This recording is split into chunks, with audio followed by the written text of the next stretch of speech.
Sharks finish up a 5-game homestand without a win.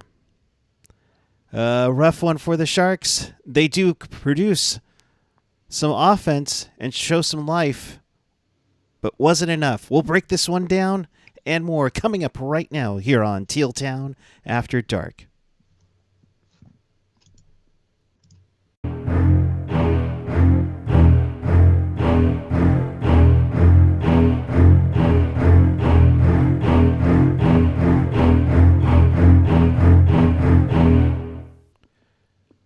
Good evening, everyone. It is February 29th. It's a leap day, and the Sharks leap into March without a win since the All-Star break, except for one in Calgary. Welcome to this edition of Teal Town After Dark. This is your live and interactive Sharks postgame. We do this after every game, so if you want to be part of the show, chat with us and fellow Sharks fans and hockey fans all over the world and in Sharks territory on the YouTube page or the app. Of course, follow us on the social all around the social media garbage, as Landy would say. You can find everything at tealtownusa.com. Of course, you can support the pod by hitting us up in Venmo at tealtownusa or hit us up in the YouTube chat right now with a donation. So with that, thank you very much for joining us. Yes, it is, once again, myself and Ian Blogs Hockey. Ian, how are you, bud? Fine. Life is good. I mean, it's fine, right? It's all fine. It's fine. Everything is Sharks do bad, it's good. I mean, look at I thought like this game, like when it started, I was like, oh my God, this is going to be a rough night. And I think other than the 6 million penalties. Oh my God. That made this game last what felt like an eternity. Yes. I think all things considered, I mean, it wasn't last game. No. It like we said in last game, at least make it entertaining, and these two teams did that tonight. So that's yes, that's more than good. If you like special teams, boy howdy, does this game for you. I mean, it started off a little slow, and it started a little chaotic too. Wouldn't you think? Yeah, I mean, Fowler gets hurt right off the hop, basically. It was kind of like there's like a feeling out process. And then, Kaapo Kähkönen didn't have a great start to the game. No. And that kind of made things like, that's where you're kind of like, oh God, here we go again. Yeah. And it's the Ducks this time. Like, don't get me wrong, like the Ducks have some nice young pieces, but I mean, they're basically in the process of kind of rebuilding the rebuild a little bit. Right. And I'm sure we've said it before, and I'm sure on Pucknologist it was said, this is one on the calendar where you could circle and be like, yeah, this is one the Sharks should have or could get. Could get, yeah. Yeah. But it did start out nicely for Anthony Duclair. About less than 3 minutes in, he gets the opening goal from Zetterlund and Okhotyuk. But that didn't last long. No. Leo Carlsson would make it 1-1 with the goal with his 9th of the season 20 seconds later. While the Sharks were on the power play, about a minute and a half later, Leeson, I think, had all the time in the world to skate in and go do around Mike Hoffman to make it 2-1 Anaheim after 20. I mean, chaotic and then frustration, I think you could say, because as you said about Kähkönen, this is one night he's probably wanting to forget. Yeah, if I'm Kaapo Kähkönen, this is definitely a game that I'm putting in the rear view as quickly as possible. I don't think I think you pointed out on the, like, when you're on the power play, like someone gets a breakaway on your own net, basically. I mean, Mike Hoffman no one's ever going to confuse Mike Hoffman for being a good two-way forward. Really awful defensive effort by him. And I don't think Kähkönen was very good, but two things can also be true. The team in front of him didn't help him at all either. No. And I think that there has been other games like this where I think Hakkanen's done a good job of kind of, holding the fort regardless of what the team in front of him does. Yeah. But tonight wasn't a good defensive effort by the Sharks at all. No. 12 goals in their last 2 games. It's not great. It's not good. Not great. No. No, but it was entertaining, right? Like Yes. I don't. Did I want the Sharks to beat the Ducks tonight? No, of course not. Like, look at, man, they're in a dead heat with Chicago right now. For best odds. Now again, best odds don't guarantee you anything. Obviously we've seen that more times than we can count. Like, we've seen plenty of teams that have finished dead last in the league get screwed by the lottery, and then people will be like, well, Gary Bettman, remember, but we've seen teams that, like, you would think would not be, you'd think that the NHL would be kind of partial to, like Detroit, for example. Completely agree. I mean, whether it's Boston or Chicago, it's, you would think Detroit would be in there, but yeah, no, I get what you're saying there. And, that's why the original 6 exists and not the original 22. But that's true. Yeah. I just, you know what I mean? Like, I know that I have very little time for the lottery is fixed crowd. And I know there's a loud vocal majority of people that, think that I'm dumb and whatever, and that's fine. But it's one of those, it's just one of those things where, like, the way it works is, it's like it's done by a completely independent body. And again, you don't have to believe that, but I don't know why they would lie about it. I mean, if you're a person who is in the sports is fixed, it's all according to the script. Like, why are you watching? I don't like, if I believe that, I couldn't watch, because why? What's the point? Yeah. No, if you knew what was going on, it'd be like, what are we doing? What are we really doing? Yeah. And then why are you having 32 teams if you're going to like so well, many I mean, teams, and again, I don't want to derail the show. I just, if I believe that, I wouldn't be able to enjoy it, because I wouldn't be able to invest in it, because what's the point? Right. So 2-1 after 1. And then the parade to the penalty box began. We all want a parade down West Santa Clara Street, people. This wasn't the one that we wanted, but Anaheim would take 3 penalties in like the first almost 15 minutes of the period. San Jose would take 2 in about a minute. And somehow the same result happened for both teams. Killorn would make it 3-1 early, about 5 minutes in, and then on the power play, Mike Hoffman takes a one-timer. It double deflects off of 2 Ducks players and in to end his 28-game career-long schneid. I mean, Ian, this was a guy that we had talked many times over the season how he would probably be a good trade piece. That was the hope, right? Yeah. So nice to see him get off the schneid there. Yeah, but is like, I don't think that is going to, is that going to be, his scouts are going to be like, oh, well, look, he just scored, so we better get him while he's hot. Like,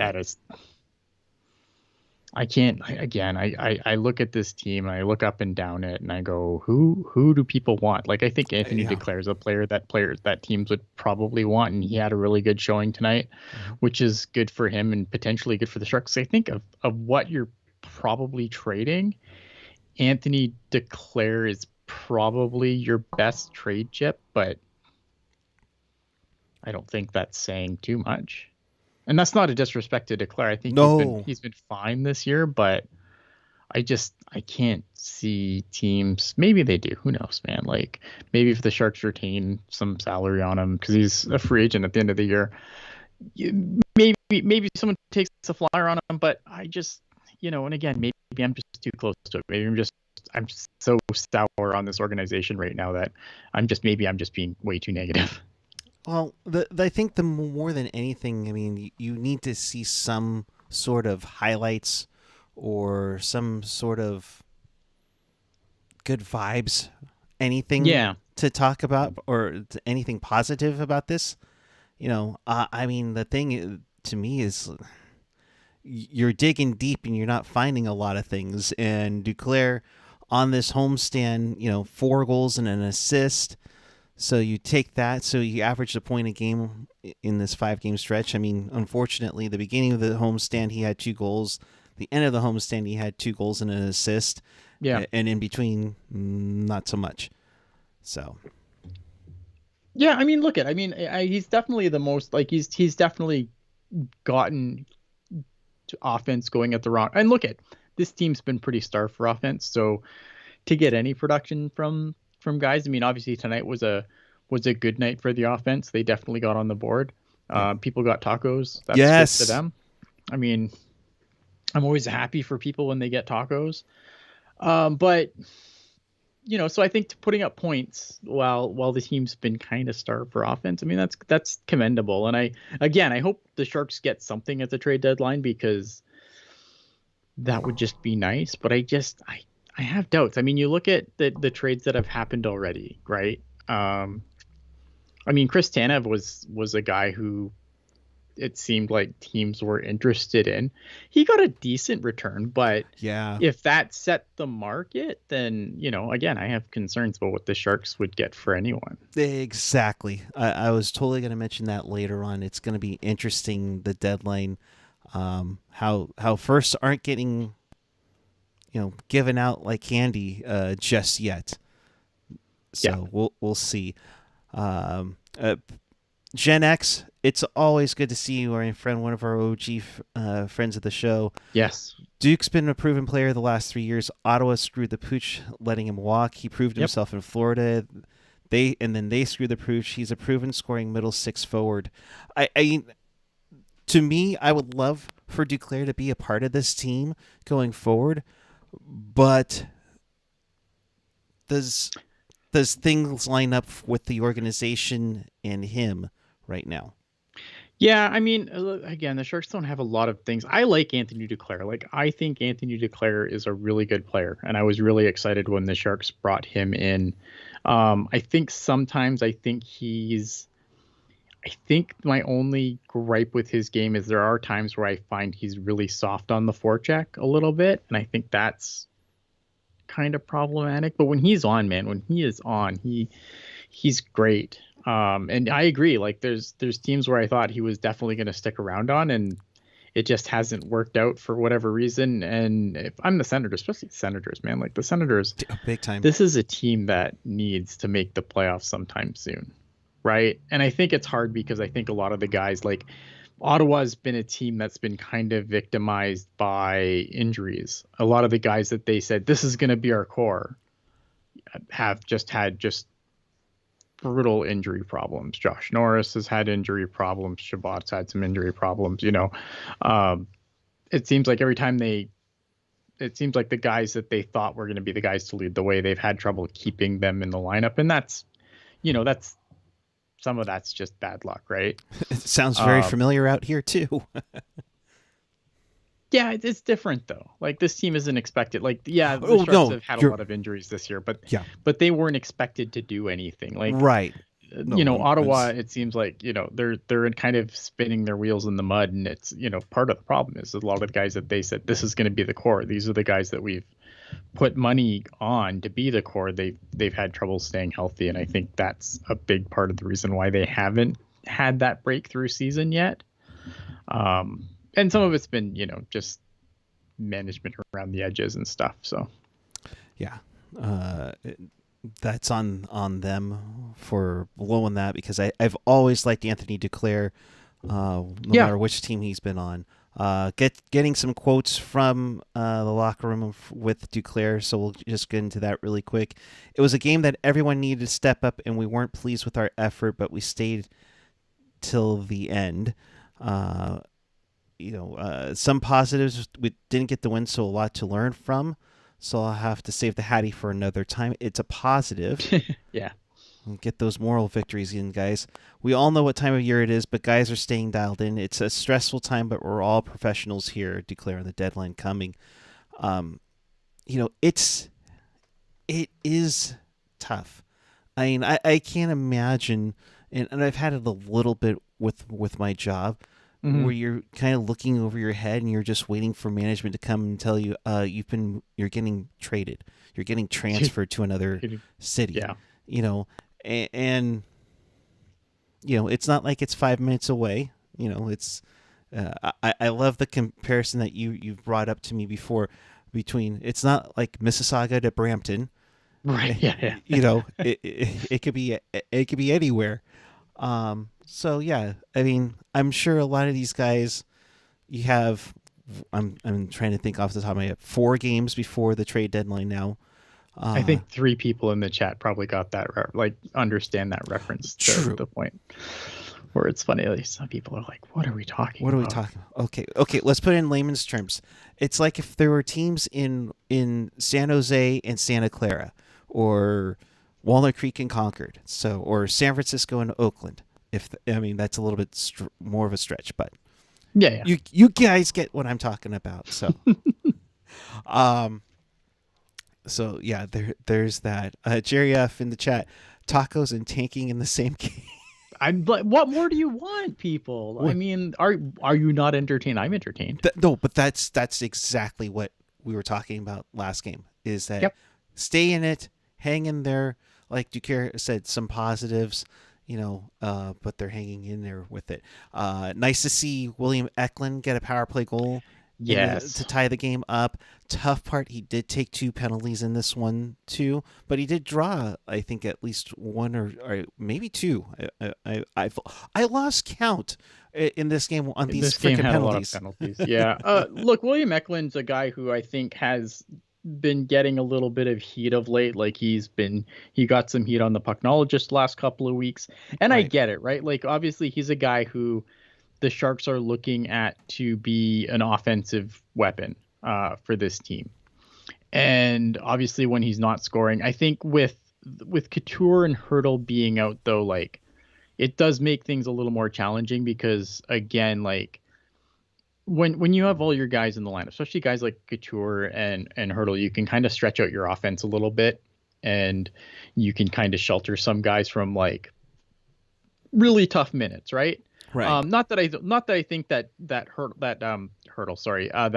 Eklund's been overly sheltered at any point this season, but I think when you are as injured up front as the Sharks are, William Eklund's playing a lot of really tough minutes, and obviously you want to kind of see him thrive in that, and he hasn't. I think it's fair to say that maybe he hasn't thrived in it, but I think he's done well, and I think when again, like, William Eklund's young enough to the point where I'm not concerned about his development at this point. Mm-hmm. I can understand why people are getting upset, but I kind of wish there was a little more brake pumping on some of the Eklund vitriol that I've seen and kind of heard. Just because I think it's a lot of things. Like, he changed to center kind of in the middle of the season. Right. Playing center in the NHL is hard. And again, like, no one on this team's scoring, right? And I think if your expectation is that William Eklund should have just exploded and put the team on his back, and and just, like, kind of carried all the offense, I just think your expectations are wildly unrealistic. Yeah, I mean, this is one of those games where you aren't depending on goaltending, because the offense finally came out to play.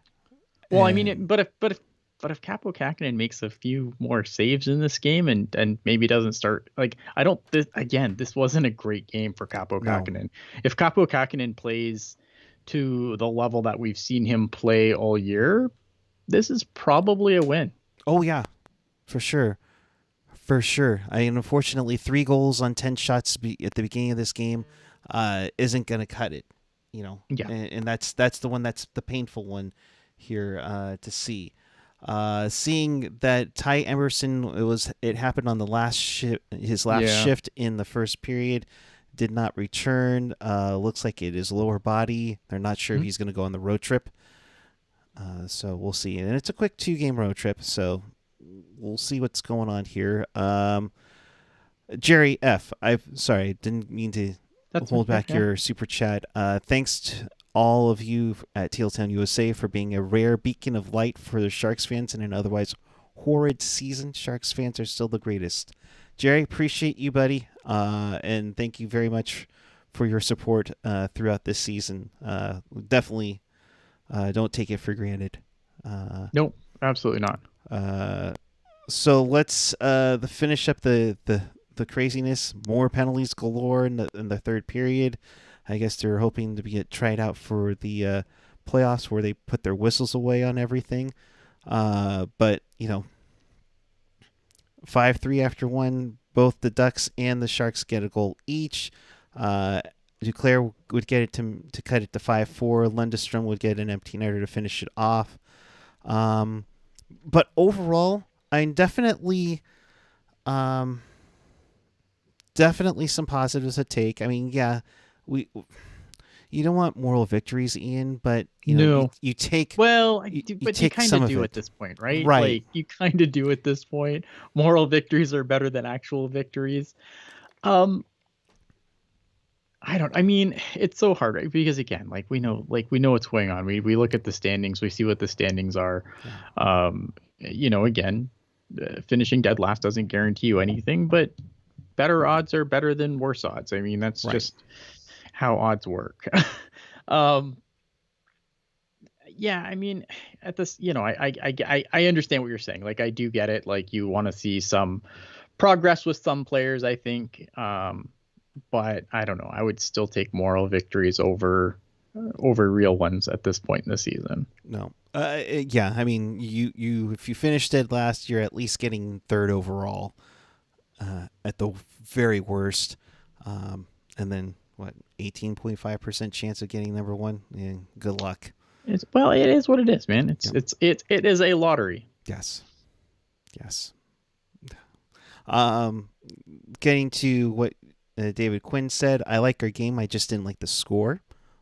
Well, okay. I guess. I mean, encouraging to see the power play score. Our entries got better. I thought our power play got better as the game went on. Well, yeah, when you give up a shorthanded goal on your first try, yeah, it got better.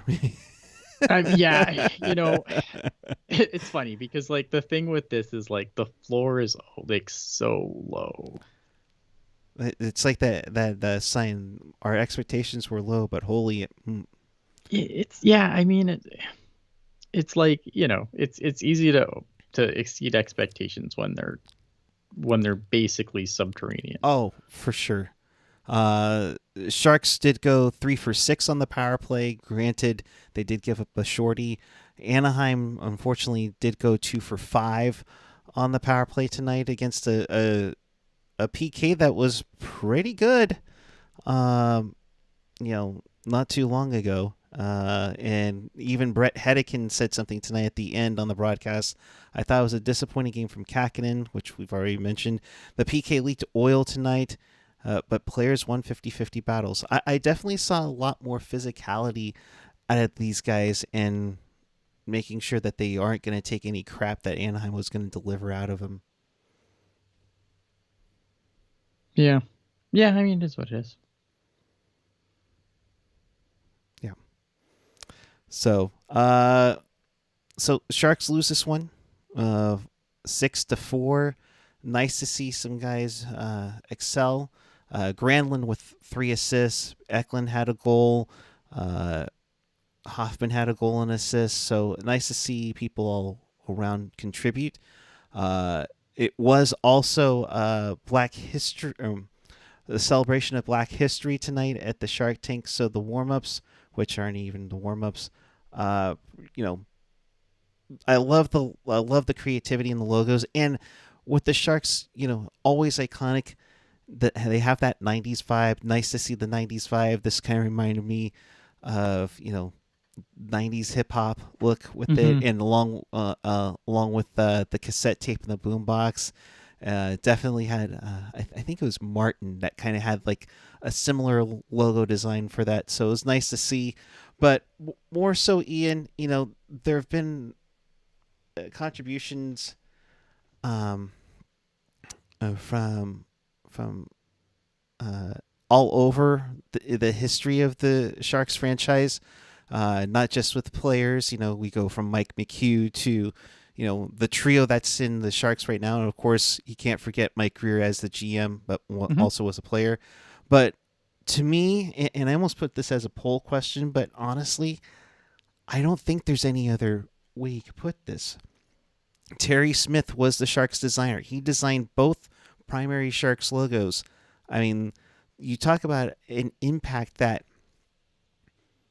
put the sports world on its spin with the memorabilia and how important different colors, new dynamic logos and everything, along with what the likes of Evander Kane, Joel Ward. I mean, Wardo had an epic playoff year that year they went to the Cup. Yeah, definitely. It's funny because like when you talk about like logos and marketing and everything, it was funny because when I was in high school, we actually had to do a unit in our business class on the Sharks and how they and just how they were such a phenomenon commercially for the first seasons, man. I mean, like, look, I saw that I saw that jersey once and I said, that's my team now. Right. Like that. Legit, like I saw the logo and I saw the jersey and I'm like, done. I'm like, I apparently don't know how time zones work. I'm an idiot. But done. No, were you? And I was all in. Like, now, would you? What is it? I know you had lived out here briefly in California. Where were you when the Sharks came out in '91? Oh, I mean, I was 11. I was home. Oh, okay. Okay, I didn't know. I don't mean to put you on the spot. But I was like, I'm like, yeah. But I mean that logo resonated all over North America. So definitely want to give a shout out to everybody that has contributed, in the Sharks world, not least of which hockey world with Willie O'Ree, among others. Yeah, so. I mean, like a lot of contributions, like across the board, right? Like it's just, and I'm glad that the NHL and the Sharks and we take time to recognize the contributions. Like Willie O'Ree, is a guy who, like I don't like when people say he was hockey's Jackie Robinson, because like Willie O'Ree was a good player, but he wasn't. It's such an apples and oranges comparison, right? Because like, yes, Jackie Robinson broke the color barrier and Willie O'Ree kind of did in hockey, but like Jackie Robinson's like a Hall of Famer, right? Like a Hall of Fame player. Whereas like Willie O'Ree is a guy who could go in the Hall of Fame as a builder. I don't know if he's in the Hall of Fame or not. I feel like he should be in as a builder. Yeah. But like not for his play, because he was never super talented, and that's not a knock. That's just facts. I mean, go look up the numbers. They speak for themselves, right? But super, but still like important nonetheless. No, totally.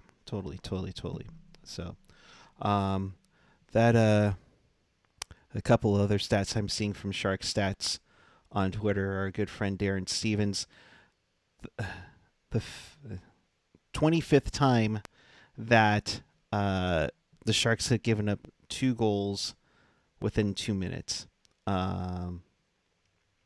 Just crazy. The Sharks have also allowed goals within 2 minutes or less apart 5 times in the last 2 games.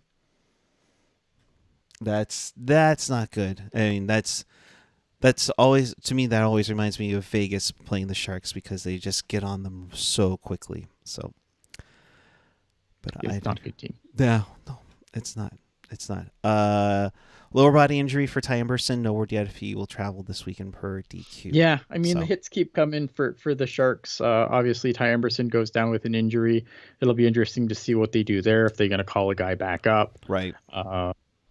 I guess, do they call Jacob McDonald back up? I don't know who else on the Barracuda they could call up at this point. obviously Blackwood was placed on the IR, Mm-hmm. so he's going to be out. Looks like obviously the Sharks, as I kind of alluded to on the last show, they called up Magnus Krona. Sounds like Magnus Krona is going to get a game. I hope to God they actually play in front of him. But Oh, given God, the play please. of the last few games, there's no. I feel bad. I think they're going to throw him in. It's not going to be good. Yeah, it's either. I mean, you have Minnesota and Dallas back to back this weekend, and it's like, who do you put where? You know, Oh, I think you play Capo Kakinen against Dallas, like, and then if that's going to be the thing, I think Magnus Krona probably starts against Minnesota. But Minnesota's a team that is still fighting. So I don't think there's no win-win there. And no. I don't think you want to, like, I think Kakinen could play both games, but do you want to risk injury? Probably not. Right. The more consecutive starts a guy gets, the more you risk, having Magnus Krona be the default by default, and that we don't want that. So I mean, Minnesota, like, they're still kind of hanging around, but they've got some definite points to make up. There's no real. I don't know. I don't think there's an ideal start for Magnus Krona in the two games. Yeah, I mean, there's no like, oh, that's the perfect time to play him. No, it's not. And let's hope like heck, Kakinen stays healthy, or doesn't absolutely poop the bed. So yeah, we'll see. I start Krona against if you're dead set on giving Krona another start, I'd probably do it against Minnesota and just pray the team actually shows up, because the team has not played well in front of Magnus Krona ever so far in his brief stints in the big clubs. So yeah, so we'll see. I mean, it's tough. I mean, I know you would love to play against your former team in Minnesota, but I think you have to go with what you have right now. So Minnesota currently in the 6th spot for the wild card. They sit just a point out, and this is a crazy race. It's we're 7 points out. They are? Yes. I'm looking. Nashville and LA have 70 points. They have 62. Oh, you know what? I'm reading this wrong. Yeah, my bad. They're 8 points out, and then there's a 3-way tie for 63 with Seattle, St. Louis, and Calgary. Nashville. I apparently can't do math at 2 a.m. I can't see at 11 p.m. So it kind of balances out. Unlike the penalty with Burrows and Vetrano earlier in the game. But one of these things is I looked at the playoff matchups today, and I'm like, oh, this is going to be interesting. Right now, where's Rocket to say if the playoffs started tomorrow? Dallas and Nashville. That's a good one. Or no, I'm sorry, Vancouver, Nashville, Dallas and LA. Dallas and LA would be an interesting series, right? Vancouver needs to figure stuff out. I mean, every team goes through a slump, and this is the first slump Vancouver's really had this year. And I think they were kind of due for a slump, but February was not kind to the Vancouver Canucks at all. No. Winnipeg, Colorado would be a good series, and of course, Vegas and Edmonton. Yeah, I mean, again, right? Like Vegas, Edmonton, two teams that absolutely there's no love lost there at all. Yeah, I mean, there's definitely, I think the West playoffs as of right now would be super fun. Oh yeah, that'll be epic. But getting back to Vancouver, I mean, is it blowing your mind that there's rumors of Elias Pettersson getting traded to Carolina of all places right now? I had to like double take when I read that to make sure that it wasn't just like it wasn't just like a, because it's trade deadline team, and you always have, especially now on Twitter, where it's gonna be a cluster. You're gonna get like I had to like be super sure. I'm like, who is saying this, and is this the actual person saying this, or is this an imposter? Yeah, it's I mean, if they didn't think they would get pen to paper, I guess what do you do at that point? But to me, it still baffles me that it would even be an option. But I guess if you're concerned that you're getting, you can't get pen to paper, then I guess you have to do what you have to do. I think we saw that when the Flames traded Kachuk. That was definitely a factor there. So, it sounds like they're going to get a deal done, and so I think that's good for Vancouver, because I think it would be sad. I mean, again, Vancouver, one of the NHL's really cool stories this year, to have that happen to them, and and then to see, like, I'm not one of these Canadian teams must win the cup guy, because I cheer for an American team to win the cup every year. Being San Jose Sharks fan, but like to see that happen again to like another Canadian team, just because it doesn't seem like anyone else is having trouble holding down their stars. But we saw Calgary have to dump Kachuk, and then to see Vancouver be rumored to be in that same situation, I think it's super sucks, man. As much as I like to cheer for an American team, I think Vancouver, I think just those fans deserve better, right? Like, I think Calgary fans deserve better than the shit they're in now. I think these are super passionate fan bases that I think it sucks when they can't keep their best players. Yeah, it's tough, and we've gone through that over the last few years with Burns, Carlson, and Timo Meier. It's a different situation, though. These teams absolutely. But the Calgary Flames were at the height of their power and had to trade two of their best players. Yeah. Right. And then losing the third one to when free they agency. were good. The Sharks are rebuilding. Right. Guys eventually wanted out, but it wasn't like everyone wanted out when the Sharks were good and when they were making the playoffs. It was after, when they started missing the playoffs year after year. Calgary Flames were in the playoffs, and then they had to trade their best player. Yeah. And then it just has trickled down ever since, which it's rough. But they'll be ready. Hopefully, they'll be ready to go when their new rink opens up in a few years. So. Yeah, I think I'm the beat plug 831 in the chat saying this year's an anomaly for Vancouver. They'll get knocked out. I still think Vancouver's a good team, but their shooting percentage is really good. They remind me a lot of Seattle last year, where for a lot of the season last year, everything Seattle put on the net just seemed to go in, and I think that's been the case. At least it was early on for the Vancouver Canucks. Yeah. No, it's like Vancouver's this year's Seattle, although they've taken it to another level there. So, yeah, I mean, look, it's just good team. Like, again, Vancouver's been in the mud for a while. They've picked up a lot of really good pieces. I think that I think even if they weren't shooting, a major, even if their shooting percentage wasn't through the roof, I still think they're a good team. I still think they're in the playoff picture. I didn't think they would be this good. Yeah. And I think if they regress a little bit, I still think that they're going to be in the mix where, where I don't know. I think they're a better team structurally than the Kraken are. So I think they could weather a little regression. Are you surprised that they've gone all in as quickly as they have this year? No, I mean, they should. They're riding high. They've got some, they've got some really exciting young pieces. No, I mean, they should go. I think a lot of teams, the one thing about rebuilds is that, I always say this, is that eventually the rebuild has to end. And I think a lot of teams don't capitalize when they start turning the corner quick enough.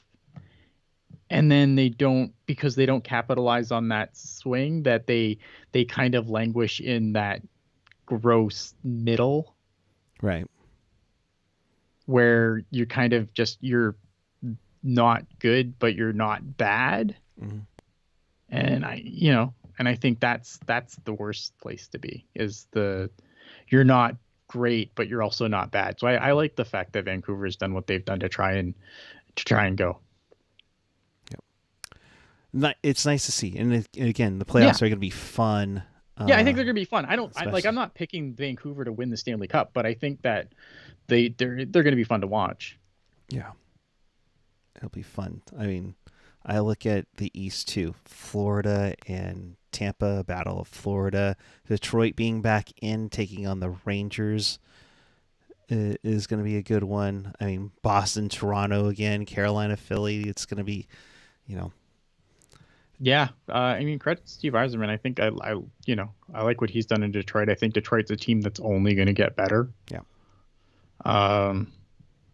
Yeah, I mean, it's good to see. You know, it's nice to see some teams kind of finally getting out of the mud after being kind of in the doldrums for a while. There's been a lot of pain in Detroit, so like I hate the Red Wings, man, but it's still like at the same we all time, do. like I acknowledge, yeah, like but still it's nice to see, you know, a team like that kind of get out of the mud. Oh yeah, for sure, and it'll be nice to see Buffalo get out of there eventually too. Hopefully, You would hope so, right? because I boy, think, how do they need it badly. yeah. So, I'm gonna be Plague 831. Let's talk about anything but the Sharks. Yeah. No. On occasion, we do have to talk that playoffs do exist in the Playoffs do NHL. exist, not for us. Yeah. But they continue on. Quick tidbits before we get out of here. Duclair's 3 points were a season high since last April Fools when he did it against Columbus with the Panthers. The fourth time this season that the Sharks have scored twice on the power play. Last time was against Colorado, in Colorado. Fabian Zetterlund has hit a career high of 25 points this season with his 2 assists tonight. And then Granlund, 6 points in his last 6 games. He's registered 34 points in 37 contests. Which, yeah, man, Mikael Granlund, there's a guy that, I was definitely in the camp that, when they brought Granlund over, it's like, well, of course they brought Granlund over. They had to make the cap work. But he's been, I've been pleasantly surprised with Mikael Granlund. I thought that based on his play in Pittsburgh, that maybe his best days were behind him. Maybe they still are, but I think that he's had a nice rebound in San Jose. I don't know if teams are going to call, because I still think that's a pretty cap hit that you would have to find a way to absorb somehow. Although it seems like the theme of all the trades so far has been double retention, so yeah, maybe you could make that work somehow. But no, you know what? I was not a Mikael Granlund believer at the start of the season, and he has changed my mind. And it's tough for the Sharks to get into the retention because they only have one spot left. Correct. Yes, that is also an issue. So that's the tough part. When they will jump into the retention, I'm sure they would have to have some. And that would be like, and if you retain on Mikael Granlund, you're retaining next year too. Right. That's the problem there, right? Like, so not only are you retaining, I mean, look, it's going to get better. I mean, the Sharks are, let's take a look at cap friendly here.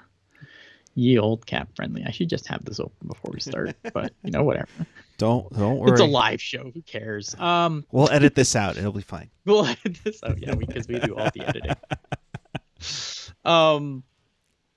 But yeah, I mean, retained salary. I mean, Brent Burns comes off the thing at the end of next year, so there's that. So they'll have a little flexibility there. I just don't think that they want to be stuck with retention completely until the end of next year. I think that like someone would have to seriously blow their socks off to if you're going after like a guy like Granlund to make that work. Like I think the Sharks would have to extract a pretty significant price for that, and it's probably a price that I think a lot of teams would balk at. Completely agree. So with that, we will put a bow onto this one in case you missed anything. Or you want to watch this again, of course, check Teal Town USA wherever you get your podcast. Of course, if you're watching us on YouTube, you know what to do. Like, subscribe, and hit that notification bell. Always available at tealtownusa.com. But we will leave you with, make sure you leave a comment down below on what did you like tonight in this game? Nice to see Hoffman get off the schneid. Duclair trying to increase his trade value. Eklund doing some things. Kakinen not doing some things. Well, leave a comment down below on what you think on the game and more with the Sharks. For us, we will be back with you Saturday following Sharks and Dallas. I believe that's a. Let me pull up the schedule here.